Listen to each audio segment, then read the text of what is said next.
And this is very, very similar in Ephesians, what Paul has said to Romans. In Romans 12:2, he says, don't be conformed to this world, but be transformed by the renewing of your minds, so that you may discern what is the will of God, what is good and acceptable and perfect.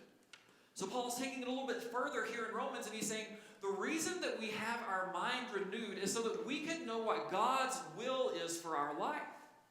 Now, I've said it before, I think this is one of the most common things I hear over and over again from people in the church is, well, how do I know what God's will is for me? Like, should I move to Ruidoso? Should I move back to Texas? Should I go visit my family?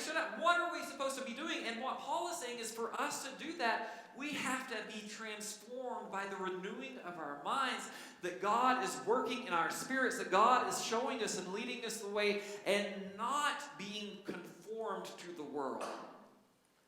Now, I think that's something that we've seen a few times in this month, is that God is saying there are two different paths that I have, and you can choose to follow me and live in this path of righteousness, or you can choose to walk in the way of the world.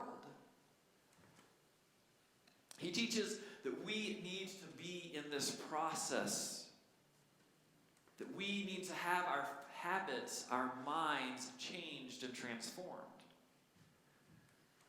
So, church, what habits do you have? Do they draw you closer to God or push you farther away from Him? Because Paul is teaching us that we must be continually renewed. We must be continually conformed into the image of Christ. It's this never-ending, non-stop journey from the moment we say we want to live for God until the moment we take our last breath. God is calling us deeper